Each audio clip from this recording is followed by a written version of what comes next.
Un plan de paix, en 28 points proposé par l'administration Trump pour mettre fin à la guerre Ukraine-Russie, semble privilégié ces derniers jours. Le chat au lieu du canari. Les dirigeants ukrainiens et européens ont exprimé leur consternation face à de nombreux termes du plan, qu'ils considèrent comme une capitulation face aux exigences maximalistes de la Russie. L'une des clauses les plus controversées du plan est celle qui stipule que l'Ukraine inscrira dans sa constitution qu'elle ne rejoindra pas l'OTAN, et que l'OTAN accepte d'inclure dans ses statuts une disposition selon laquelle l'Ukraine ne sera pas admise à l'avenir. La question de l'adhésion de l'Ukraine à l'OTAN étant au cœur du conflit en Ukraine, bien avant que la Russie ne lance son invasion, en février 2022. Et comme le montre l'inclusion de cette question dans le plan, en 28 points, cela reste un aspect crucial pour mettre fin au conflit, quelle que soit la manière dont cela se déroulera finalement. L'éventuelle acceptation de l'Ukraine au sein de l'OTAN a suscité un débat animé depuis des décennies, avec des voix influentes présentant des arguments convaincants, tant pour que contre. Que se passerait-il si l'Ukraine rejoignait l'OTAN aujourd'hui?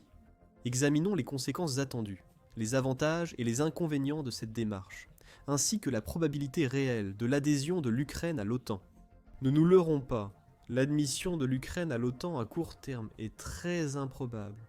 Plusieurs obstacles majeurs, pour l'instant apparemment insurmontables, se dressent sur la route. L'obstacle principal est que l'OTAN impose des exigences très strictes pour admettre de nouveaux pays. Et même si elle a réalisé des progrès considérables pour satisfaire à ces exigences dans certains domaines clés, l'Ukraine a encore du chemin à parcourir. L'adhésion à l'OTAN exige une preuve solide de gouvernance démocratique, ce qui n'est pas possible actuellement, principalement à cause de la guerre en cours. La gouvernance démocratique exige des élections libres et régulières, ce que l'Ukraine n'a pas fait depuis 2019 quand Volodymyr Zelensky est devenu président. La loi martiale a été déclarée le 24 février 2022, immédiatement après l'invasion à grande échelle de la Russie, et elle a été prolongée tous les 90 jours depuis, la dernière prolongation allant jusqu'au 3 février 2026 par an. La loi ukrainienne interdit toute élection en période de loi martiale. Ainsi, tant que la loi martiale n'est pas levée, l'Ukraine ne peut pas satisfaire à l'exigence spécifique de l'OTAN. La corruption profondément enracinée en Ukraine a également été largement citée comme un obstacle à la satisfaction des exigences du gouvernement de l'OTAN pour l'adhésion, comme le souligne un article de 2024 dans Foreign Policy, intitulé « L'Ukraine est encore trop corrompue pour rejoindre l'Occident » et, plus récemment, par un scandale majeur touchant l'entourage de Zelensky. Comparé à la plupart des membres de l'OTAN, la corruption en Ukraine reste endémique et généralisée.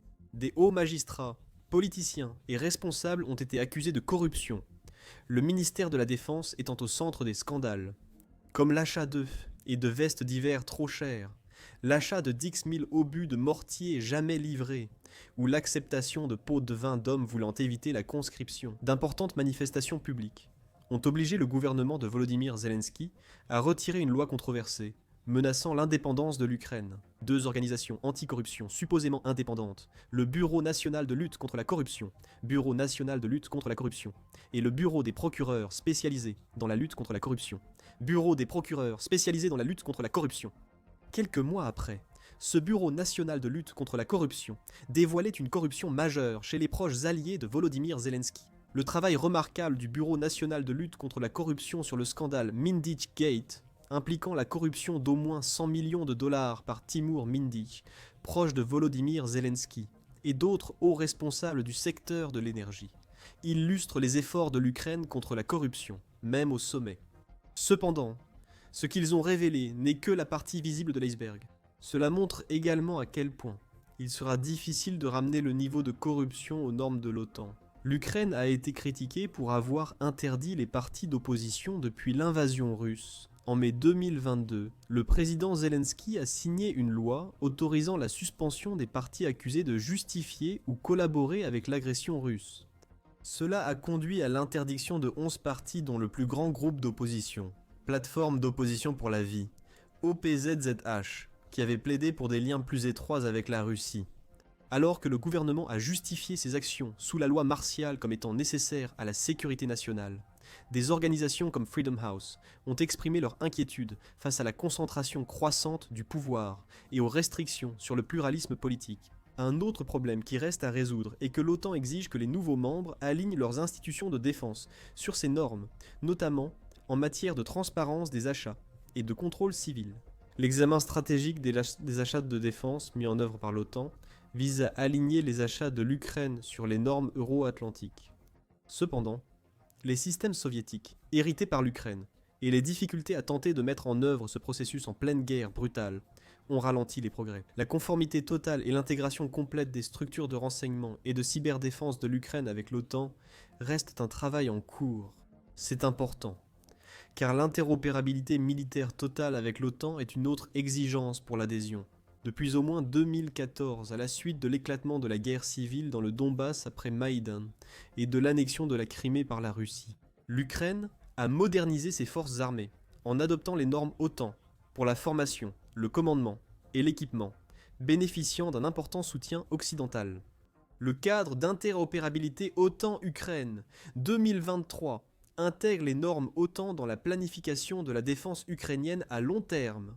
Cependant, l'interopérabilité totale, c'est-à-dire la capacité d'opérer sans difficulté avec les forces de l'OTAN, n'est pas encore entièrement atteinte. Les principales lacunes étaient des systèmes logistiques soviétiques obsolètes, une intégration incomplète des communications sécurisées et le besoin de réformes continues dans la défense, les achats et la gestion du personnel. Il est presque impossible pour l'Ukraine d'appliquer ce programme en temps de guerre. Ce point constitue le principal obstacle à l'adhésion de l'Ukraine à l'OTAN. Même sans être officielle, la guerre avec la Russie empêche en pratique l'adhésion à l'OTAN. Il n'existe aucune règle explicite dans les critères d'adhésion à l'OTAN, qui interdisent à un pays actuellement engagé dans un conflit de rejoindre l'Alliance. La politique de la porte ouverte, établie en vertu de l'article 10 du traité de l'OTAN, stipule que tout État européen en mesure de promouvoir les principes du traité et de contribuer à la sécurité de la zone nord-atlantique peut être invité à rejoindre, à condition que tous les membres actuels acceptent l'invitation à l'unanimité. L'adhésion à l'OTAN requiert aussi l'accord unanime des 32 États membres. Tout membre peut bloquer l'adhésion pour des raisons politiques, même si le candidat remplit les critères, comme on l'a vu lorsque la Turquie et la Hongrie ont retardé l'adhésion de la Suède à l'OTAN pour des différends politiques non liés. C'est pour une raison évidente. Toutes choses étant égales par ailleurs, plusieurs membres de l'OTAN ont de grandes inquiétudes à admettre l'Ukraine dans l'OTAN, alors qu'elle est en guerre. L'article 5 de l'OTAN, la clause de défense mutuelle. La clause impose que toute attaque contre un membre soit considérée comme une attaque contre tous. Ainsi, si les attaques nocturnes de drones et de missiles russes continuent de s'abattre sur le ciel ukrainien, et si l'armée russe continue d'avancer le long des lignes de front, l'admission de l'Ukraine placerait de facto tous les membres de l'OTAN en guerre contre la Russie. De nombreux membres de l'OTAN n'ont pas caché leur volonté de soutenir l'Ukraine contre la Russie, jusqu'au dernier Ukrainien. Peu de preuves montrent que la plupart souhaitent risquer le retour de sacs mortuaires avec leurs citoyens. Jusqu'à présent, aucun pays de l'OTAN n'a engagé de troupes au sol, de forces de combat en Ukraine. L'approvisionnement en équipement a été abondant. Des volontaires de pays de l'OTAN sont venus former, mais il n'y a pas eu d'implication directe, du moins officiellement. Mais cela changerait-il si l'Ukraine rejoignait rapidement l'OTAN, alors que la guerre y fait encore rage? Si cela devait arriver dans quelques années, entre 2028 et 2030, il y a de fortes chances qu'un certain nombre des membres de l'OTAN, les plus puissants, militairement, principalement le Royaume-Uni, la France, l'Allemagne et la Pologne, soient prêts à entrer directement dans la mêlée. Cela présume que les grands programmes européens de réarmement et de préparation militaire lancés en 2025 atteignent leurs objectifs. L'OTAN, surtout sur son flanc Est, est désormais bien mieux préparée à un conflit plus large avec la Russie. Avec la forte hausse des forces, équipements avancés, logistique et coordination prévues, l'OTAN pourrait ouvrir de nouveaux fronts synchronisés en Pologne, Finlande, États baltes et à travers la mer Noire depuis la Roumanie et la Bulgarie. L'armée russe, déjà très engagée en Ukraine, serait sans doute surmenée, rendant de grandes zones du pays vulnérables à une invasion. Le problème avec ce scénario, c'est qu'il risque sérieusement de provoquer une riposte nucléaire sans aucune retenue. Le président russe Vladimir Poutine n'a peut-être pas donné suite à aucune de ces diverses menaces d'une possible riposte nucléaire, en réaction aux lignes rouges franchies par l'Ukraine et ses alliés. Mais aucune de ces livraisons de chars Abrams, de missiles longue portée ou de F-16 par exemple, ne constitue une menace existentielle pour la nation. Et plus précisément, sur la mainmise de Poutine. du moins pas dans ces quantités. La menace posée par les forces de l'OTAN massées en grand nombre sur plusieurs fronts, soutenues simultanément par l'immense supériorité aérienne de l'OTAN. C'est une perspective totalement différente. Poutine a précisé ce qui le pousserait à appuyer sur le bouton rouge et à adapter la doctrine nucléaire russe en conséquence. En 2018, il a dit à Vladimir Solovyov « Si quelqu'un veut détruire la Russie, nous avons le droit de répondre. » Oui, pour l'humanité ce sera une catastrophe mondiale, pour le monde ce sera une catastrophe mondiale.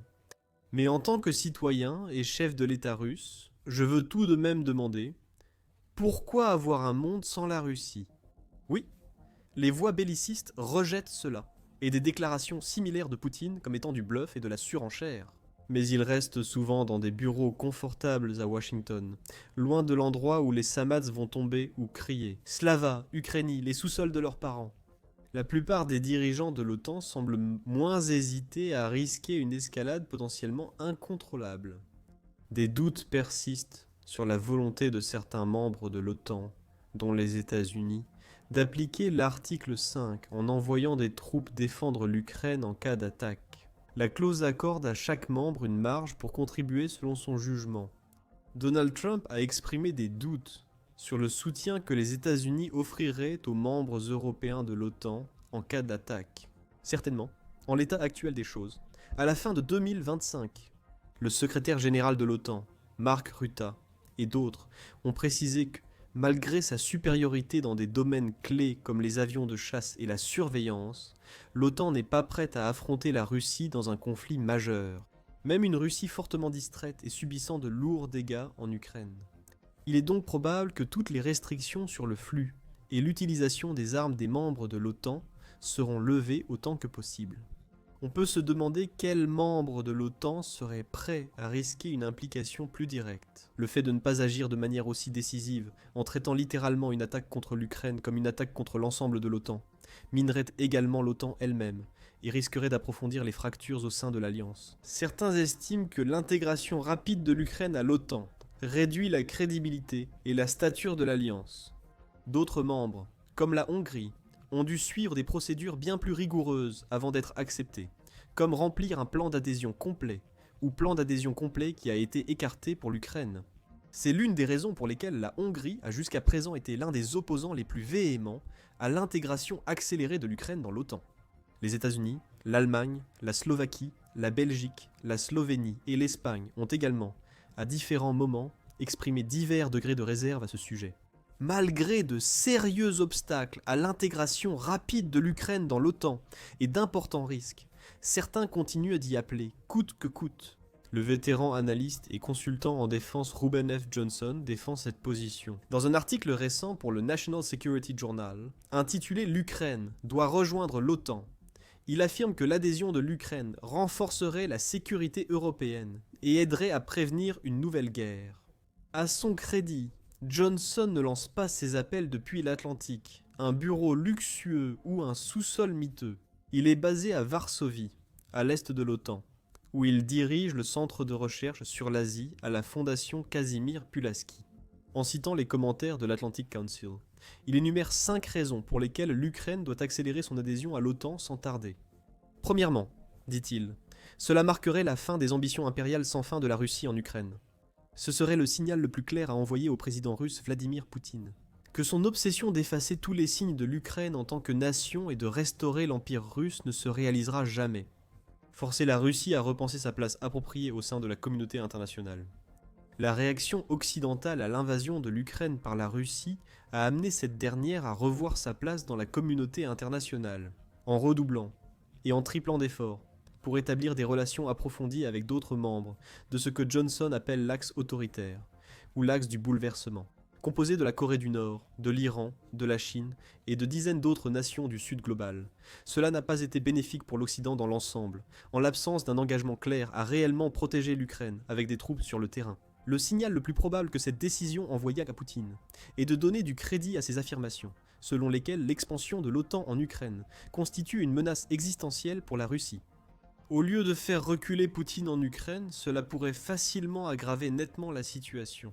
L'Ukraine, déjà en crise financière, dépend de l'aide et des prêts pour boucler son budget. sans compter la poursuite de la guerre. Au 21 novembre 2025, toutes les principales centrales thermiques et hydroélectriques du pays ont été endommagées par des attaques de missiles et de drones russes, laissant ainsi tout le pays confronté à des coupures de courant plus ou moins importantes et faisant face à ce que Zelensky a décrit comme l'hiver le plus rude à venir. Malgré d'importantes pertes et une économie de guerre, la Russie garde un net avantage militaire sur l'Ukraine, dont la résistance s'épuise progressivement. Pourtant, la Russie n'a officiellement admis être en guerre qu'en 2024, longtemps après le début de l'invasion. Un changement de rhétorique qui reste néanmoins en deçà d'une mobilisation légale totale en temps de guerre et qui continue de limiter la capacité de l'État à réquisitionner la main-d'œuvre et les ressources. Les États en guerre consacrent souvent 25% ou plus de leur produit intérieur brut à la défense. L'Ukraine a dépensé 36,7% en 2023 et prévoit 31% en 2025. Les dépenses de défense russes durant la guerre représentaient 5 à 7% du produit intérieur brut. Son ratio dette, produit intérieur brut, est d'environ 20%. Prenez tout cela en compte. Plutôt que de renforcer la sécurité européenne, on force l'Ukraine à rejoindre l'OTAN. Maintenant, alors qu'une volonté claire de faire respecter l'article 5 de manière catégorique est loin d'être certaine, cela comporte des risques, des conséquences désastreuses pour l'Ukraine et une OTAN insuffisamment préparée. Voilà une deuxième raison d'accélérer l'adhésion de l'Ukraine à l'OTAN. Et la plus importante, selon Johnson, c'est que l'Ukraine possède désormais la plus grande, la plus compétente et la plus innovante armée d'Europe. Elle a littéralement réécrit le manuel sur la façon de neutraliser un ennemi plus grand, plus puissant et disposant de plus de ressources, dit-il. La situation qui se détériore rapidement sur plusieurs secteurs du front dans l'est de l'Ukraine suggère que l'idée selon laquelle l'Ukraine a neutralisé la Russie a été directement tirée du manuel de Trump sur l'embellissement politique. Cependant, il a raison en ce qui concerne la valeur que les troupes aguerrières de l'Ukraine pourraient apporter à l'OTAN. Il renforcerait fortement les rangs de l'OTAN. L'OTAN compte 344 millions de militaires actifs au total, un chiffre qui tombe à 211 millions, sans les États-Unis. Si l'Ukraine rejoignait l'OTAN, le total militaire de l'Alliance passerait à 432 millions, c'est-à-dire soit environ un tiers de plus. Mais ce n'est pas le seul atout que les forces ukrainiennes apporteraient. La British Broadcasting Corporation Ukraine a récemment rapporté que les militaires ukrainiens, envoyés s'entraîner dans les pays de l'OTAN, étaient peu impressionnés par l'instruction reçue, la qualifiant de préparation à une guerre du passé, sans drone. Un autre a plaisanté. Ils enseignent toujours avec les manuels de Grunwald, évoquant la victoire polonaise lors de la bataille de 1410. Dans un épisode particulièrement gênant, un instructeur aurait demandé aux Ukrainiens de retirer leurs drones d'un exercice parce qu'ils gâchaient les tactiques. Si les récits des soldats ukrainiens sur leur formation avec l'OTAN sont exacts, il est clair que, à bien des égards, les méthodes et tactiques actuelles de l'OTAN ne sont plus applicables. Du moins pour la guerre de tranchées high-tech, saturée de drones, qui prévaut dans l'est de l'Ukraine, plutôt que l'Ukraine n'élève ses standards pour atteindre ceux de l'OTAN. Les Ukrainiens pourraient être ceux qui apportent l'expertise à toute l'Alliance. Nous l'avons déjà constaté avec l'ouverture d'une installation où des opérateurs de drones ukrainiens forment ceux de l'OTAN en Pologne.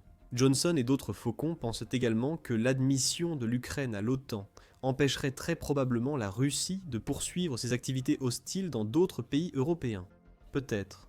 Ou cela pourrait déclencher la Troisième Guerre mondiale. Johnson estime aussi que l'Ukraine serait sans doute le membre le plus engagé et dévoué de l'Alliance, et que c'est une raison convaincante d'ignorer tous les problèmes évoqués précédemment, et d'accélérer son adhésion à l'OTAN. Il affirme qu'environ 75% des Ukrainiens soutiennent l'adhésion à l'OTAN, un taux supérieur à celui de la plupart des anciens membres de l'Alliance. L'implication semble être que ce soutien est une raison suffisante pour balayer la diligence requise et dérouler le tapis rouge. Boris Johnson estime que cela enverrait un message dissipant le cynisme et la dérision sur la faiblesse de l'unité de l'OTAN dans la communauté internationale.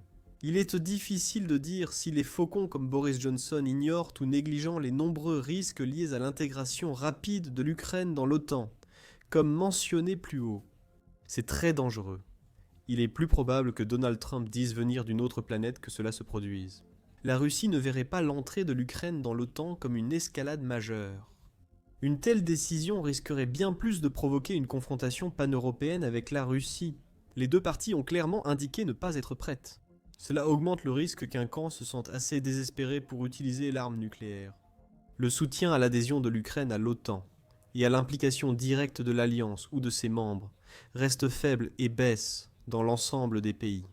Imposer l'adhésion par une procédure accélérée pourrait entraîner d'importants bouleversements politiques, sociaux et économiques. Dans des pays comme la France, le Royaume-Uni et l'Allemagne, dont les dirigeants respectifs connaissent déjà l'une des popularités les plus faibles de l'histoire de leur nation, l'adhésion accélérée à l'OTAN, à première vue, cela semblerait être un rêve ukrainien, allégeant massivement leur fardeau militaire et leur offrant une véritable chance de récupérer leurs terres perdues.